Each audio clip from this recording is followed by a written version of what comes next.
हैरान कर देने वाले दुनिया के सबसे विचित्र इंसान। नंबर 5, मदन लाल।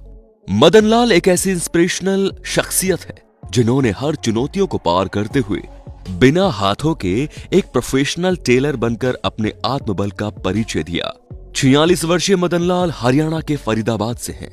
जन्म से ही उनके दोनों हाथ नहीं थे, लेकिन इन्होंने इसको इस तरह से ढाल लिया है कि रोजमर्रा के जो काम कोई आम इंसान अपने हाथों से करता है वो अपने पैरों से कर लेते हैं।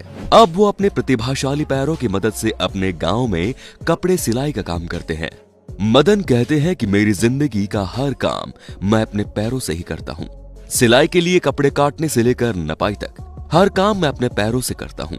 मदन अपनी कमी के कारण अपने परिवार पर बोझ नहीं बनना चाहते थे, इसीलिए 23 साल की उम्र में मदन ने टेलरिंग का काम करने का फैसला किया। लेकिन शुरुआती ट्रेनिंग में उन्हें बड़ी मुश्किल हुई। उन्होंने बताया कि उनकी फैमिली के पास इतने पैसे नहीं थे कि वे इनकी पढ़ाई का खर्चा उठा पाएं, और उन्हें सरकार से भी कोई खास उम्मीद नहीं थी, और वे जानते थे कि जीने के लिए उन्हें कुछ न कुछ तो करना ही पड़ेगा। शुरुआत में ग्राहकों को विश्वास नहीं था कि कोई बिना हाथ वाला आदमी उनके कपड़े सिल पाएगा, पर आज मदन अपने गांव वालों के लिए किसी लोकल हीरो से कम नहीं। Number 4, rowdy Burton. वो इंसान जो केवल आधे शरीर के साथ जीने को मजबूर है, लेकिन फिर भी परिस्थितियों से हार मानने को तैयार नहीं। अल्बामा के राउडी बर्टन का जन्म एक रेयर लोअर स्पाइनल डिसऑर्डर के साथ हुआ, जिसे सैक्रेलोजेनेसिस के नाम से जाना जाता है। राउडी केवल 3 साल के थे जब उन्हें अपनी दोनों टांगे कटवानी पड़ी, जिसके कारण उन्हें स्कूल में काफी चिढ़ाया जाता था। व्हीलचेयर का इस्तेमाल करने के बजाय बर्टन अपने हाथों और कोहनियों के सहारे चलना पसंद करते थे। वे टेनिस खेलने और स्केटबोर्ड चलाने में भी सक्षम है। हालांकि वे अपनी परिस्थितियों से हारने को बिल्कुल भी तैयार नहीं हैं, लेकिन उनका मानना है कि कोलोस्टोमी बैग पहनने के कारण उन्हें जीवन में कभी किसी लड़की का प्यार नहीं मिल पाया है। इतनी सारी चुनौतियों के बावजूद वे अपने भविष्य को लेकर काफी एक्साइटेड है। लोगों का कहना है कि बर्टन का व्यक्तित्व काबिले तारीफ है। नंबर 3, क्लाउडियो वियरा डियाने ओलिवियरा। क्लाउडियो का जन्म उल्टे सिर के साथ हुआ था।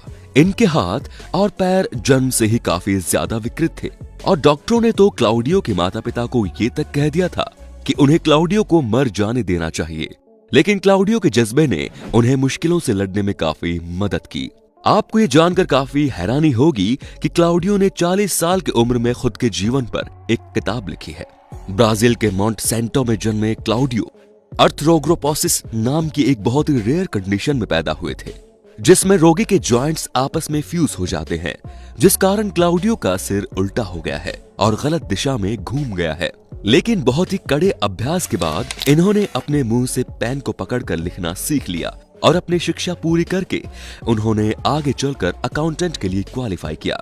अब वे स्पेशल इवेंट्स पर मोटिवेशनल स्पीकर के रूप में स्पीच भी देते हैं, और हाल ही में उन्होंने अपनी एक किताब लॉन्च की है जिसका नाम the world is wrong way around है। नंबर 2, अलिंग डीटा। अलिंग डीटा को हर रोज काफी मुश्किलों का सामना करना पड़ता है। दरअसल बात यह है कि अलिंग को जेंगेटोम्स्टिया नाम की बीमारी है, जिसमें उनके स्तन काफी विचित्र ढंग से बढ़ गए हैं। 54 वर्षीय अलिंग को उम्मीद है कि उनकी इस कंडीशन का कोई ना कोई इलाज जरूर होगा।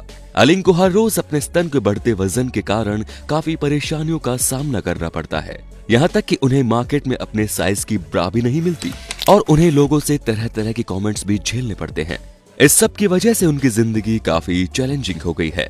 उनके ब्रेस्ट का वजन लगभग 20 किलो हो गया है, जो कि लगभग आधे कट्टे चावल के बराबर है।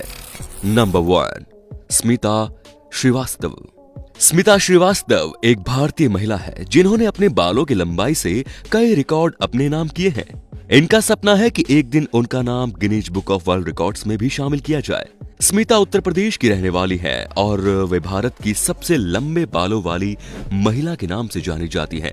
उनके बालों की लंबाई Limca book of world records में 6 फीट दर्ज की गई थी। अब उनके बालों की लंबाई 7 फीट है, जो कि किसी एवरेज बास्केटबॉल खिलाड़ी से केवल 3 इंच ही ज्यादा है। 40 वर्षीय स्मिता किसी लोकल सेलिब्रिटी से कम नहीं, और अभी भी उनका रुकने का कोई इरादा नहीं है। वो कहती है कि औरतें और बच्चे अक्सर मेरे घर आकर मेरे बालों को देखते हैं और छूते हैं, क्योंकि उन्हें लगता है कि मेरे बाल नकली हैं।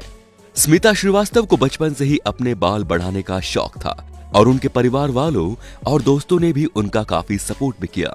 स्मिता कई लोकल तेल कंपनियों की ब्रांड एम्बेसडर भी है और वो अपने शहर में होने वाली ब्यूटी कॉन्टेस्ट की जूरी का हिस्सा भी है। तो दोस्तों अब आप हमें कमेंट में बताइए कि इन सब में से आपको कौन सा व्यक्ति सबसे विचित्र लगा। धन्यवाद।